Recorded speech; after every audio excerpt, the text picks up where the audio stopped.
На плиту ставим кастрюлю и начинаем растапливать сливочное масло. У нас примерно около 50 грамм здесь. Пока масло растапливается, подготовим наши ингредиенты. Вначале, конечно, это лук. Вот Франко очищает лук и мелко все вот эти ингредиенты, которые у нас в этом сегодняшнем блюде присутствуют, нужно очень мелко нарезать. Следующим очистим и мелко нарежем морковку.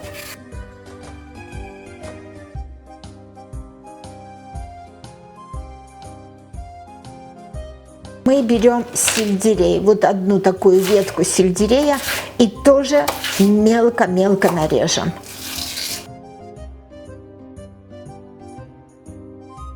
Отправляем сельдерей туда же, в кастрюлю.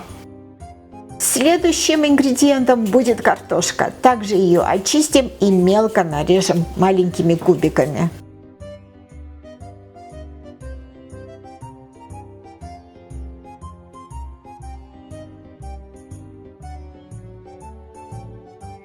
После картошки берем вяленые помидоры и также мелко нарежем. Как вы заметили, все ингредиенты в этом блюде должны быть мелко нарезаны. Кроме вяленых помидоров, Франко любит добавлять в это блюдо свежие помидоры. Вот на эту порцию он берет один средний помидорчик. Если нет свежих помидоров, можете обойтись без них и вместо свежего помидора добавить томатную пасту. Не забывайте перемешивать. Теперь поперчим черным перчиком. Перец и соль по вашему вкусу, конечно же. Посолим.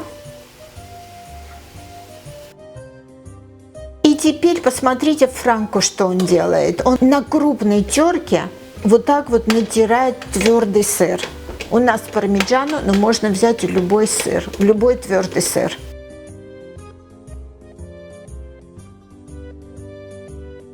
Если нет терки, просто можно нарезать на вот такие маленькие кусочки. Под конец Франко добавляет розмарин, вот такую веточку розмарина, свежего розмарина. Если нет свежего, добавьте сухой. Накрываем крышкой и оставляем минут на 10 на среднем огне.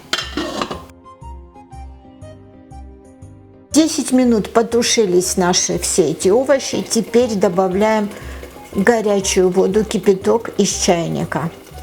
В таком количестве, чтобы все это вот наше блюдо, все эти овощи были накрыты кипятком. Опять накрываем крышкой и оставляем на этот раз минут на 20, чтобы эти овощи еще лучше приготовились. И затем через 20 минут добавим уже макароны.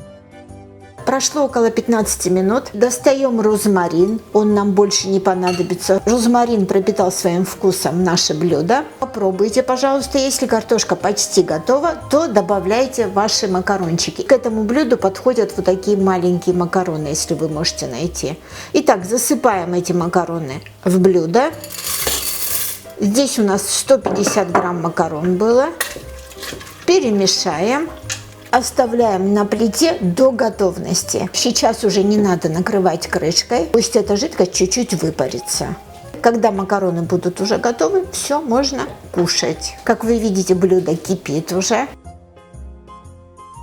Попробуйте макароны. Если они готовы, значит ваши макароны с картошкой тоже готовы. Можно выключать и перекладывать на свою тарелку. И посмотрите, как аппетитно выглядит это блюдо. Приятного вам аппетита! Buon appetito con pasta alle patate alla mediterranea. Спасибо вам за просмотры. Подписывайтесь на наш канал и делитесь нашими рецептами со своими друзьями.